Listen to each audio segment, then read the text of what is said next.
ఎప్పటికప్పుడు నిజమైన వార్తలు అందించే ప్రజా న్యూస్ నెట్వర్క్ కి స్వాగతం. సూర్యాపేట జిల్లా హుజూర్ నగర్ లో బీఆర్ఎస్ పార్టీ ఆధ్వర్యంలో యువజన డిక్లరేషన్ పై నిరుద్యోగ సదస్సు నిర్వహించారు. కార్యక్రమానికి బీఆర్ఎస్ రాష్ట్ర నాయకులు ఏనుగుల రాకేష్ రెడ్డి ముఖ్య అతిథిగా హాజరై రాష్ట్రంలో యువత విద్యార్థులు ఎదుర్కొంటున్న సమస్యలపై ప్రభుత్వాన్ని తీవ్రంగా విమర్శించారు. కాంగ్రెస్ ప్రభుత్వం యువతను మోసం చేసిందని ఆరోపించిన ఆయన ఫీజు రియంబర్స్మెంట్, విద్యా ఉపాధి రంగాల్లో ప్రభుత్వం విఫలమైందన్నారు. రానున్న రోజుల్లో బీఆర్ఎస్ ప్రభుత్వం అధికారంలోకి వస్తుందని, యువతకు ఉద్యోగ ఉపాధి అవకాశాలు కల్పిస్తామని రాకేష్ రెడ్డి పేర్కొన్నారు. ఈ సదస్సులో బీఆర్ఎస్ నాయకులు పిల్లట్ల రఘుతో పాటు బీఆర్ఎస్ నాయకులు పలువురు నిరుద్యోగులు పాల్గొన్నారు.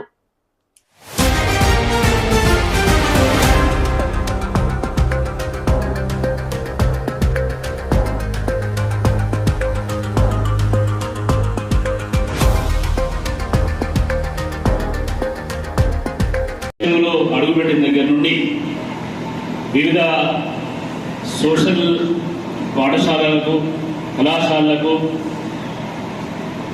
జడ్పీ పాఠశాలకు విజిట్ చేసినప్పుడు కానీ లేకపోతే ఇక్కడికి వచ్చేసినప్పుడు కానీ అపూర్వమైనటువంటి కాంగ్రెస్ పార్టీ ఆ రోజు హైదరాబాద్ వేదికగా సరూర్ నగర్ స్టేడియంలో ప్రియాంక గాంధీ గారి చేత యూత్ డిక్లరేషన్ ని అనౌన్స్ చేయడం జరిగింది.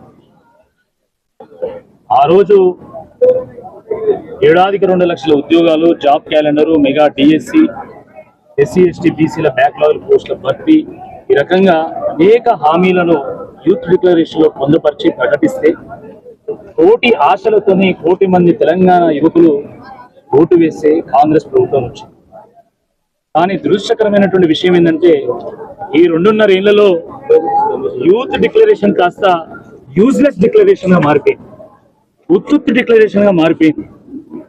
జాబ్ క్యాలెండర్ కాకెత్తుకపోయింది. ఏడాదికి 2 లక్షల ఉద్యోగాలు అన్నారు, అది ఏ ఏడాదో ఇప్పటికి చెప్తలేరు. మెగా డిఎస్సి అన్నారు, మెగాస్టార్ సినిమాలు వస్తున్నాయి కానీ మెగా డిఎస్సి మాత్రం రావడం లేదు. రాజీవ్ యువ వికాసం అన్నారు, అది వికసించక ముందుకే వాడిపోయింది. ప్రైవేట్ కంపెనీల్లో స్థానికులకు 75% రిజర్వేషన్ అన్నారు, దాని జాడలేదు. నిరుద్యోగ భృతి అన్నారు, నీరు గార్చింది. SC ST BC backlog post భర్తీ అని ఎస్సీ ఎస్టీ బీసీల ఇండ్లు హైడ్రా పేరు మీద కూలగొడుతున్నారు తప్ప ఉద్యోగాలు మాత్రం ఏడాలి.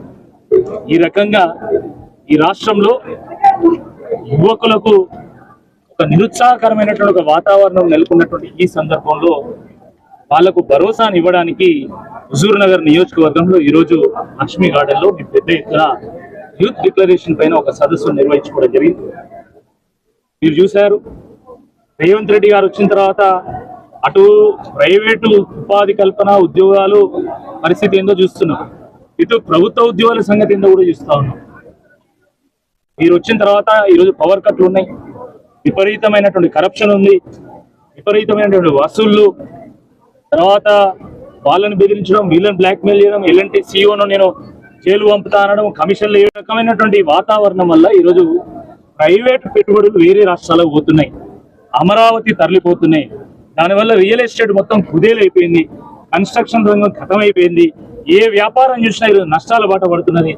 ప్రజలు ఉపాధిని కోల్పోతున్నారు, ప్రజల చేతుల్లో ఆదాయం తగ్గుతా ఉంది.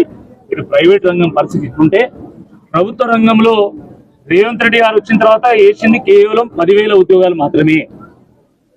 కానీ కేసీఆర్ గారు నోటిఫికేషన్లు ఇస్తే, ఆయన పరీక్షలు నిర్వహిస్తే, వారి ఫలితాలు వెల్లడిస్తే ఆ రోజు కోడ్ వల్ల ఒక 40,000 ఉద్యోగాలు ఇవ్వలేకపోతే ఆ ఉద్యోగాలకు నియామక పత్రాలు ఇచ్చి అవి కూడా నేనే ఇచ్చిన అని చెప్పి ఈరోజు రేవంత్ రెడ్డి గారు మాట్లాడడం చాలా విడ్డూరంగా ఉంది, చాలా దురదృష్టకరం. ఇది ఇంకా మాట్లాడితే ఉద్యోగాల సంగతి ఏంటంటే నిరుద్యోగులు అటమీది కూలీలు అంటాడు. అరే, కూలీ కష్టపడితేనే మేస్త్రికి 10 వస్తుంది, కూలీ కష్టపడితేనే మేస్త్రికి పైసలు వస్తాయి, కూలీకి కట్టుడు తెలుసు, కూల్చుడు కూడా తెలుసు. తప్పకుండా రాబోయేటువంటి రోజుల్లో ఈ కూలీలే నీ జూబ్లీహిల్స్ ప్యాలెస్ ను పీకి పందిరేస్తారని చెప్పి ఈసారి హెచ్చరించడానికే మేము ఈ నిరుద్యోగ సదస్సు, యూత్ డిక్లరేషన్ పైన సదస్సు పెట్టినాం. తప్పకుండా ఇప్పటికైనా వాళ్ళకి బుద్ధి రావాలి. ఏడాదికి 2 లక్షల ఉద్యోగాలు రావాలంటే రాబోయేటువంటి 2 ఎమ్మెల్సీ ఎన్నికల్లో కాంగ్రెస్ పార్టీని పొందబెట్టాల్సిన ఈ సందర్భంగా యువకులకు, నిరుద్యోగులందరూ కూడా ఈ సందర్భంగా పిలుపునిస్తారు. తప్పకుండా అద్భుతమైనటువంటి ఒక దృక్పథాన్ని మా నాయకులందరూ కూడా ప్రదర్శించారు. ఇక్కడ గెలిచినటువంటి గతంలో గెలిచినటువంటి నాయకుడు వేరే పార్టీకి పోతే కూడా మా మండల అధ్యక్షులు కావచ్చు, మా సర్పంచ్ కావచ్చు, మా ఎంపీటీసీ కావచ్చు, మా ప్రజాప్రతినిధులు కావచ్చు, ఈ పార్టీని పట్టుకొని ఉన్నారు. వాళ్ళే పట్టుగొమ్మలు ఉన్నారు, వాళ్ళే నడిపించారు. రాబోయేటువంటి రోజుల్లో తప్పకుండా కేటీఆర్ గారు సరైనటువంటి సమయంలో సరైనటువంటి నిర్ణయం తీసుకుంటారు. ప్రతిభ ఉన్నటువంటి వాళ్ళకు అనేక అవకాశాలు ఉంటాయి. ఎవరికి అవకాశం ఇచ్చినా మేము అందరం కలిసి పనిచేస్తాం. మేమందరం కూడా ఒక కుటుంబంగా పనిచేస్తాం. మా కోసం కాదు, తెలంగాణ కోసం, తెలంగాణలో ఉన్నటువంటి పేద బడుగు బలహీన వర్గాల కోసం, గిరిజన ఆదివాసీ దళిత బిడ్డల కోసం పనిచేస్తాం, యువకుల కోసం పనిచేస్తాం. ఈ రాష్ట్రంలో ఫీజు రీంబర్స్మెంట్ రాక, స్కాలర్షిప్ రాక బాధపడుతున్నటువంటి విద్యార్థుల కోసం కష్టపడతాం. తప్పకుండా రాబోయే రోజుల్లో గులాబీ జెండా ఎగరేయడానికి మేమందరం కూడా ఒక కుటుంబంగా కష్టపడతాం అని చెప్పి సందర్భంగా మనకి లేదు. నీకు అవకాశం నీ పార్టీలో అవకాశం ఇస్తే నీ పార్టీలో పనిచేస్తా. ఏదైనా కూడా కేసీఆర్ గారి నాయకత్వంలో రాబోయే రోజుల్లో మళ్ళీ బీఆర్ఎస్ పార్టీని అధికారంలోకి తీసుకురావడమే లక్ష్యంగా నేనైనా ఇక్కడ ఉన్నటువంటి మా నాయకులు ఎవరైనా కూడా కష్టపడి పనిచేస్తారు.